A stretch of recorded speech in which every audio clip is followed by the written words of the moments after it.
On the 29th of February, Arun Jaitley, India's finance minister, presented his third budget. This particular speech, the Union Budget of India, makes interesting reading.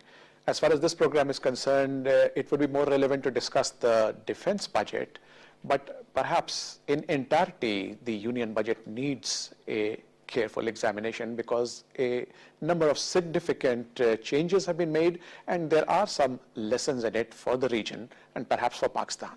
To do so, we are honored to have in the studio today two specialists. We have with us Mr. Ziauddin, who is not only a renowned journalist, but also has his pulse on economy. Welcome to the show, sir. And we have with us Brigadier Ishaq Khattak, who is a renowned defense analyst and currently the director at SASI. Welcome. Let's start the debate with you, sir. The day the speech by Arun Jaitley was being made, Manohar Parrikar, the Indian defense minister, was also in the house, and he made his own speech and made three very important observations. One, he said that a bulk of the defense budget goes towards pensions. Secondly, he said that the armed forces of India are getting into defense purchases without putting too much thought into it. And thirdly, he hinted a little bit about corruption. Before we talk about anything else, would you like to comment on Mr. Manohar Parrikar's observations? See, pensions, armed forces pensions, have been a burden on many countries' budgets, even our budgets. It was perhaps Mehbubul Haq who transferred the pensions, armed forces pensions, from armed forces defense budget to the civil budget. And even in India, I don't know why Parrikar is saying this, but if you read the budget properly, the pensions are not on the budget, defense budget, Indian defense budget. If you allow me, sir, there is a history behind this. Yeah. In the near past, the veterans have been campaigning about one rank, one pension. So perhaps that is the reason why Parrikar thought that he must at least play to the gallery. No, I don't mean, even in this budget, pensions are on the civilian part of the budget, Union not budget. On the defense budget. As far as the corruption is concerned, see, the international defense weapons market is thriving on commissions, on kickbacks. Name any country which exports defense weapon systems. I'll say that most of them are paying huge. I mean, I recall when the Saudis were purchasing aircraft from Britain, they paid huge, massive, bribes to the princes. I mean, I will not name the name of the prince, but he was actually, there was this serious fraud organization investigated the whole case and finally reached the culprit. But the British government stopped the investigations, and on the basis, on the excuse that if you catch the culprit, we will lose a lot of business. So, I mean, the defense... and India too has its skeletons in the cupboard. If you recall, Rajiv Gandhi was named in the Bofors scandal, which was huge. And as far as the purchasing the right kind of weapon systems was concerned, that issue, see, a country which is buying weapons worth more than $3 billion. You can imagine the list of the laundry list is, of that country will be huge. In fact, CIPRI names India as the highest weapon purchaser for the last year. But this year, they're the second. Saudi Arabia is first, and we are the 10th. We are spending about $700 million, and Indians are 4 times higher, more than 4 times higher, more than $3 billion. True. So what is your thought on Manohar Parrikar's musings?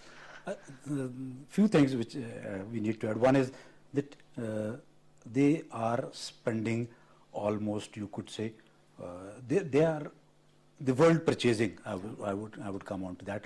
14% of the world purchasing of the arms are going to India. I see. If you go on to that, and the biggest exporter on that account is Russian. So that is one area. They have dedicated the amounts, but when you go into the details of the Indian budget, then you find that there is some disparity. The figures are being played up.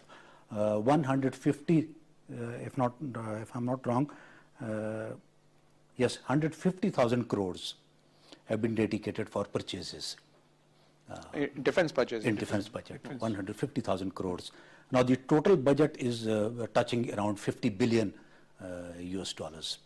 Now, that is the amount of dedication. We'll discuss that, but why I'm calling it a disparity, because on the list they have 86 deals. Now those deals, of course, they'll mature over the years. The payments goes not as a lump sum. Definitely, it has to go through the it is staggered. Installment, staggered over the years. But even then, when you look at the the wish list and the amount dedicated, there is something. And yet they grudge the 8 F-16s which Pakistan is getting from the US. Yeah. And look at their wish list: 86 deals and 150,000 crores for the purchasing. But why are they purchasing? There's so many things. The second point was the pensioners. Indian in their union budget have said that they would like India to be a pensionized society. Now that's they're labeling themselves. Labeling themselves. That means they are going towards the welfare state of welfare state. Well, that's a positive thing when you look at it, because pensioners are those who require the state help. But that's becoming a burden on their budget also. That is another area. When it comes down to defense side and budget spending, there's another thinking that why do you raise the pension? You make that service lucrative, so that mean that you have some problem in the recruitments. You are running short, and you are making it lucrative. But so that it is no secret. India is facing this problem in its recruitment. Yes, people are not joining the armed forces anymore in the numbers they used to in the earlier years. So that is another corruption. Well, I think when you have so big. Anyway, let's not talk about it. That's their problem, and Ziauddin Saab has already touched it. Let's come to the union budget as a whole. I'm sure there are lessons in it, and they talked about some 9 points, which, as the brigadiers have mentioned, they appear to be poised towards turning India into a welfare society. What are your thoughts, sir, as an economist? See, again, India, round about the beginning of 1990s, went for a different kind of a economic policy. From Hindu rate of growth of 2%, they suddenly started growing at the rate of 6%, then 7%, then 8%. And on average, they have grown at about 7 to 8% over the last almost a decade. And annual average was somewhere 7 to 8%. And they have linked up their security with their economic, policy making. There was a time when the foreign policy and defense policy of India would keep the economy out of it. Okay. But now they have integrated it. As you know, a huge part of their defense, weapon systems come from within. Which most of the international, watchers of Indian defense capability miss that, because they have the capacity of producing weapon systems and armaments. That is considered as a civilian part of their economy. They are actually following what China has been doing. China has a number of nuclear weapons, enough to defend itself from any aggression.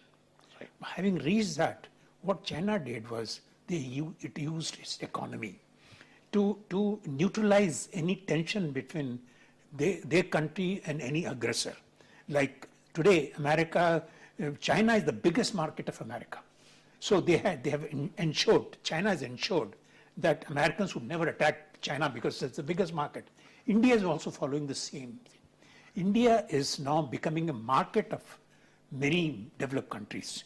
Now, if you link up your market economy with a country like India, which is a huge market, they would never attack India. So that way, they have actually, as now there is this new terminology, geoeconomics. Right. The Indians are following geoeconomics. And I wish our own economists would also try to think on those lines, in the sense that the foreign policy and the defense policy of Pakistan should also have a component of economic policy. See, economy is, there is this, thinking almost now all over the world, that unless you make your economy self-sustaining, although the world has become very interdependent, but self-sustaining economy ensures your national security as well. So you have to be very careful. Pakistan. Pakistan has the capacity to ward off any Indian aggression because of our nuclear weapons. If we didn't have that nuclear weapons, perhaps during the Kargil war, they would have crossed our borders like they did in 1965, but they would not. And now we have tactical weapons. They would not even dare do this. Cold start doctrine. So after having, acquired that capacity, we should be now thinking of getting India involved in our economy. Like we can bargain with the Indians on giving them the transit route to St. through Afghanistan, and we can trade that offer for something from Indians. China and its economic policies. Interestingly, the Chinese have always advised Pakistan to mend our fences with India, and vis-a-vis Kashmir, they said that leave that for the time being, instead build yourself economically. And they give their own example. They say that look at Taiwan. We have a claim over it, but we are not going to be aggressive. Instead, we'll build ourselves economically and make ourselves so strong, Taiwan will request us to join us. Ali Sahab, today, Kashmir is India's problem, not our problem. Look at what happened at JNU. Exactly. What's happening inside Kashmir, Indian Kashmir today, it is the problem India facing. Although Mr. Modi tried to get that resolution passed in the Kashmir Assembly to remove that Constitutional Act of 370, so that Kashmir becomes a part of India. Right. It did not. He failed. And the kind of resurgence of I would not say freedom struggle, but the struggle of throwing away the Indian yoke has increased. So that way, today, Kashmir is India's problem, and they'll have to come to Pakistan to resolve it. That's my assessment. I think it's a good observation. So what are your thoughts about the union budget on the whole, sir? Union budget, there are few things which are very interesting, which I was going through. One is that they have dedicated very big sum for the infrastructure development. Right. And again, I think they're taking a leaf from China's book. No, I was going through it, they said that they plan to make around 10,000 kilometers national highways. Now that's a very big, very lengthy road network when it comes down to highways. And the other roads, of course, those are not included in this. And the figure which they gave for the infrastructure was over 220,000 crores. Oh. For it's a whopping figure. Development. That, of course, India is a big country, and accordingly it has to have that much of money because of the length and width of the country. So, but that another. Then another interesting area which I looked at them at was the Make in India, which the friend also mentioned that they are developing weapon system within India. Of course, they are the biggest purchaser on the other side also, but they are producing also. But they are not exporters of defense equipment. That's another interesting area. India is not exporting that much of defense equipment. Pakistan is doing a little, but of course India is not doing that. And the third thing is they are concentrating on housing. Now these are what I observed on the union budget. Then the growth which they have shown is something around 7.6, which is a good growth. Which is a good growth when it comes down. It's pretty to good. In fact, at the moment it surpasses China's, which has come down slightly below 7. So that, but defense side also, that's very interesting when it comes down to, because 17.2% is the share of the defense budget. Now, whenever total budget 70. Now, whenever we have the budget over 10% of the total budget dedicated toward defense, that means either you are involved in a war. That is the reason you are dedicating so much of money to fight that battle, like Americans are involved. Okay. Now, why is India spending this much of money? And the other reason could be that you're going for a doctrinal change. Like when they went for the cold start strategy, sir, if you recall, they've warped it up by 28%. Yeah. So that is one area. Doctrinal change, they did it. That was a few years back when they started working on it. The other reason which is talked is that you are fighting inland. Now, India is facing some internal problems. Now, those internal problems are being fought through dedication of this budget. That means there are problems of security inside.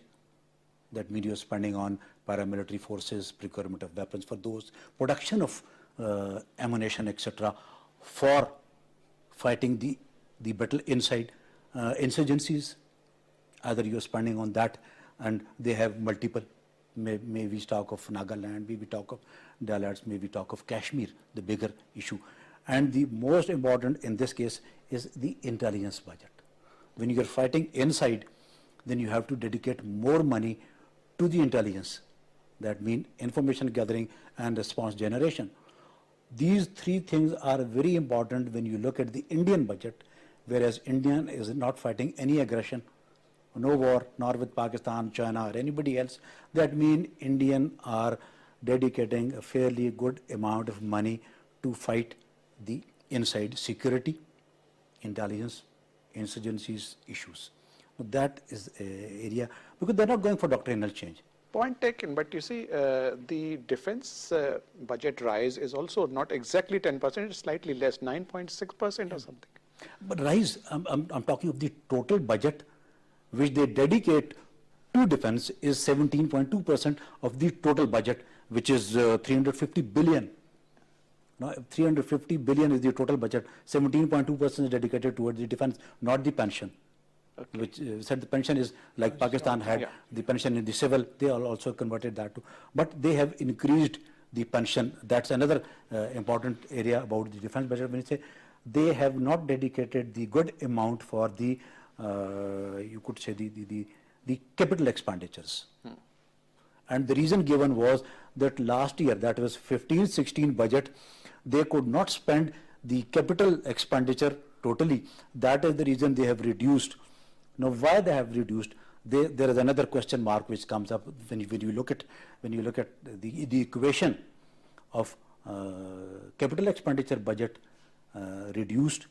On the other side, that means that the civil bureaucracy, the political government, is not in line with the military bureaucracy, because that is an expenditure which they need for not procurement, because procurement budget is different. This is the budget which they have to spend the recurring expenditures of any kind. Maybe they are going for the housing schemes, maybe going for some welfare activities, local expenditure. So that means that if they have not given the requisite amount for the capital expenditures, that means there is some mistrust between the military and those who are dedicating the budget to them. It does raise certain eyebrows. But coming back to you, Ziauddin Sahab, what lessons should Pakistan draw from it? Our own budget and our budget mandarins must be churning their wheels because end of May, or in fact first week of June, our own national budget, federal budget, will be announced. See, Halizab, the problem has been, with Pakistan's problem has been, we have been making budgets year after year for a social welfare country. If you go through the budgets and the planning, programs, you feel as if the best, plans for creating a social welfare state. But the problem is, Pakistan is a security state. We have become a security state. So there is this clash between what we want to do and what we are. The lessons we should learn from China, India, and Germany, these three countries I see, which have been focusing on their own manpower, their own population.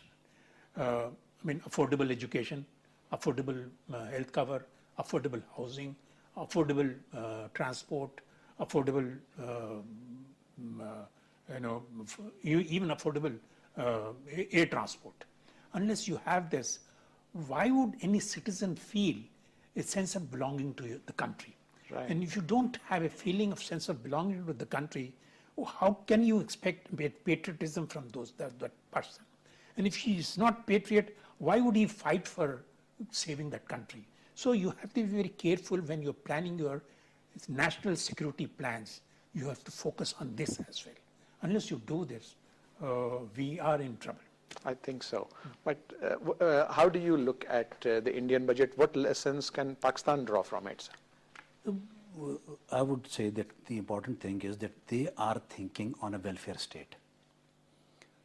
That means the nation, the country, the populace would be enjoying maybe. You're talking about India? I'm talking about India. If they're dedicating more money toward infrastructure development, education, health, most important, the housing, the road infrastructure and all facilities which the people have to enjoy.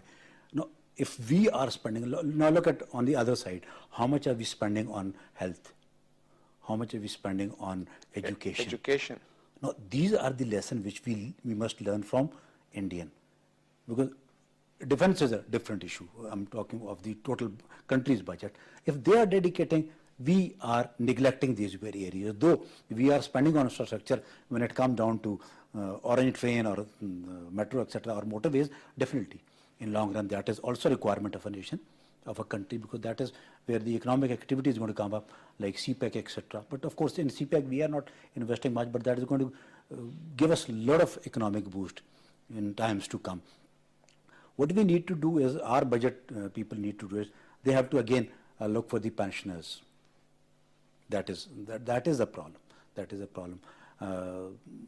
But if we are economically, when we compare ourselves with India, of course we have problems. We have problems. We have our industry is not good enough, which can produce that much of capital which we could spend on Pakistan. Although I'm not economist, but I'm looking at those angles. Let me ask the economists. China has found a solution to its slow growth rate by shifting from industrial expenses, and infrastructure is being given more focus, as well as consumer spending.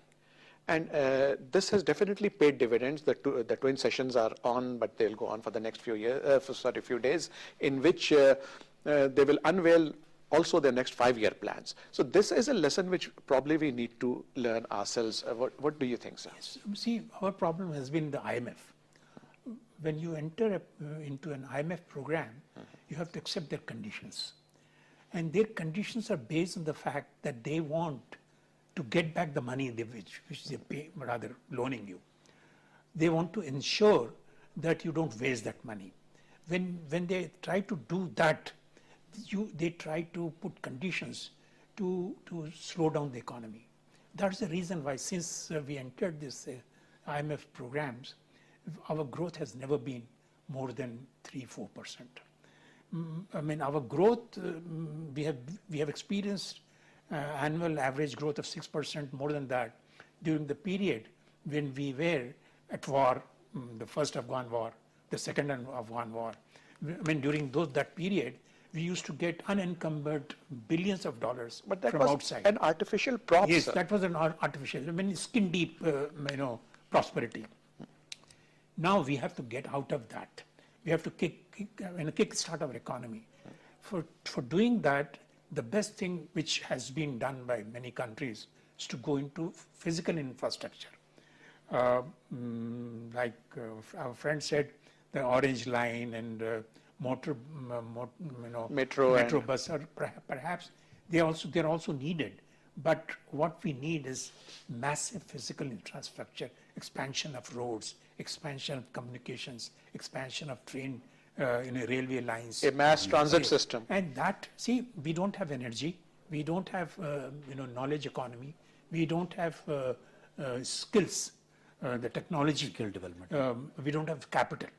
So what do? I mean, we are caught in a trap with the IMF program, which is slowing down our economy, and without the energy, without the knowledge economy, without capital, our growth would be retarded. The one very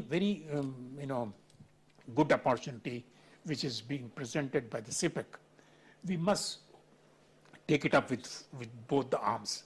And to get the best out of that CPEC, we must try to give our youth bulge the opportunity to go to, learn skills, go into education. I mean, we should be spending money on education, that is the social infrastructure, and along with the physical infrastructure. If we can do that during this next 10 years, when the CPEC will be taking its shape, we perhaps would be coming out of that. Indeed. I thought I will be digressing by getting into CPEC, but Ziauddin Saab has raised a very important point, and I think we need to delve a little deeper into it. CPEC is providing us a God-sent opportunity, which we must, as to use his term, grab it with both hands and try to make the most of it. What are your thoughts? CPEC is an interesting, very interesting subject which we must all understand. CPEC has impact not on Pakistan only. It's Pakistan need, but it's a dire need for the Chinese. Do you know that CPEC is being discussed in these twin sessions in China also? Yes. That's because actually it is part of their previous 5-year plan. Yeah. So Chinese desperately need this. They are working along with it. The Chinese are working on a same kind of a CPEC activity with India also. Burma, Nepal, that route, so they could reach the Bay of Bengal. Because multiple, they need exit of their production. So for that they're working over there. But for Pakistan, it is very important. And Afghans will be enjoying this. I always say Pakistan, Afghanistan, these are two important countries which will enjoy the benefits, along with China, of course, that is there. Now we will have a resistance also. Maybe the Iranian are not very happy on this account. The American would not be very happy on this account. And maybe some of the Middle East states, they will also not be happy. The Indians have also raised a hue and cry. So that is of course, but CPEC is important. But Indian defense budget, another interesting thing which I have is, I talked a little also. When you have more dedication towards the defense, that means you are either interested in your enhancement of the capabilities to fight a war outside India, or you want inland enhancement of your operational capabilities. So when we look at this, now the area which I understand is that they want an operational enhancement inside. Because I don't see any war between Pakistan and India in near future, or maybe not foreseeable future, because of the nuclear deterrent, because of the so many things which does not allow us to fight a war, nor with Chinese. The other always, of course, the eastern side neighbors of India, nobody can wage a war against India, nor India would like to fight with anybody. So that means that they are having serious problems from inside. So that is the reason you have so much of money dedicated towards the defense. Possibly. That is what I'm saying. But Ziauddin Saab, what do you think is going to be the impact of India's whole budget and defense budget on the region? Yes, I believe Indian budget has been made in the context of the region. So it's a very highly disturbed region. I mean, Afghanistan is one, it's totally disturbed. And nobody knows how long will it take for Afghanistan to settle down. And its impact on Pakistan, and Pakistan is still fighting an internal war. With Serbia, we are involved in it. I mean, the war. I mean, even that war, we don't know how long will it take to achieve the objectives. So these two countries nearer to India are in a kind of a turmoil. So India would definitely keep that in focus while preparing its budget. And then India is also preparing to go into space. The budget, perhaps, if we look deeper into the budget, I'm sure we will see that they are allocating a lot of money for space research, and they've already, gone into space. True. And I remember, I recall one of a lecture by one of the former Indian, armed forces man in UK. He was talking about conquering space, at least to be very sure, at least to ensure its security in the region, because they believe China, not being a democratic country, anything can happen in China, and Pakistan and Afghanistan being in turmoil, and in those days Iran was under sanctions. So they are also thinking of in those terms. So if we have to be very careful about these things, we have to study them, what they are trying to do. Exactly. That's why we are discussing this. So, Brigadier Saak Khattak, in your opinion, what is the impact of the Indian budget on the region? I'll add a little more on when it comes down to the allocation of defense budget to various heads. Now, the defense budget is to be allocated to three major services: Navy, Army, Air Force, three.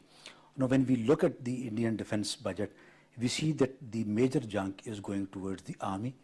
Of course, the size is bigger. Then it is Air Force, and third share is going toward the lowest is to the Navy. Now, Navy budget is half of the Army budget. On the other side, India is aspiring to become a blue Navy. But India is actually constructing, sir, its own aircraft carrier, its own nuclear submarine, and a number of other equipment indigenously. Yet, the allocation toward the Army is more. Now, why? Now, this question needs to be answered, that yes, they are going for 4 different kind of aircrafts and helicopters, which are in deal, and they're going just for one 777 howitzer. That is because major military production, the Army production, they are doing themselves. Aircraft they are, of course, acquiring. Same is the case of the submarines, etc., and aircraft carrier for the Russian. Of course, that's another interesting issue when you look at the aircraft carrier which Russia was to provide them. It went almost 5 to 10 years delay. No, but coming back to your question that impact on the region. Impact on the region, of course. What I see is that they are more stuck inside. They're more stuck inside. Outside, except for Pakistan, they have no other serious enemy around. When I look at the serious enemy, when I say, because Chinese, I don't think, but from Pakistan they have problems. Pakistan, they have problems on Kashmir. Pakistan, they see as our non-state actors, which they claim that Pakistan is supporting, the state is supporting the non-state actors when it comes down to Pathankot, when it comes down to Bombay, or the parliament attacks, all those things. So their dedication is towards the security apparatus which can defend the mainland India.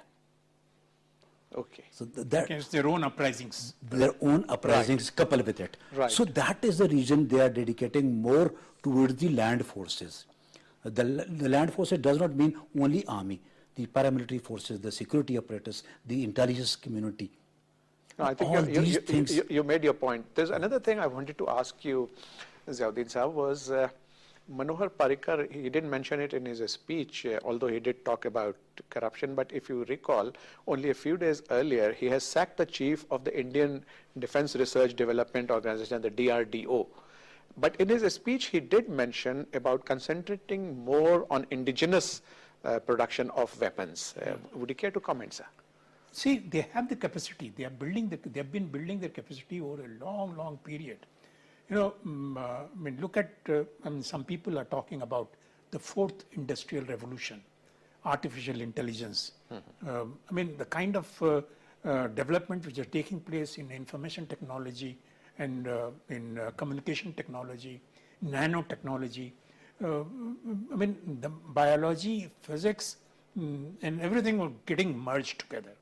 I mean, India is well poised to enter the fourth industrial revolution. So they would be capable of producing their own weapon systems, highly, sophisticated weapon systems. And now that they are now collaborating with the Americans, even on nuclear, I think they have a very good, they'll have a very good lead over other countries on manufacturing. And if you notice, they've just made a breakthrough in Bangladesh. They have edged out the Chinese as far as a nuclear reactor was concerned. So the Indians came in with their own nuclear. Exactly. They won that particular bid, I think. That's remarkable. Yeah, they are capable. And then their focus on education was even during Mr. Nehru's days, the kind of focus they had on education was very, very, valid, very valid. Very true. Your thoughts are on indigenization by India? If you see the union budget, there's one specific area when they say skill development. Now they have allocated fairly handsome amount on skill development. That means that they are going for that rather than acquiring, they should be producing, which we were discussing earlier.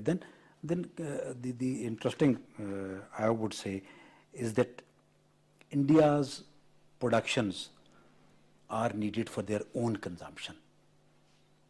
They have yet not gone into the export of defense. They have tried. Now, let me put a spoiler. When the Indians put a spanner in the JF-17 Thunder deal of Pakistan with Sri Lanka, they were actually projecting their own LCA. Yeah, they failed. Light combat, yeah, light. But on the other side, research and development, yes, they have been dedicating, in the last year budget, they had allocated a big amount for the, and R&D is required. Why R&D is required? Because when you are seeing that your equipments which you had purchased, which you have used for over the years, when they are getting obsolete,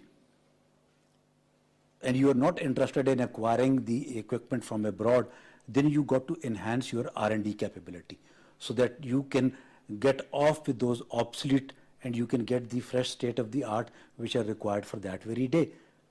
And at a fraction of the cost. Of course. So that is the reason they have to devote good amounts for the research so that they can cope up with the current requirement.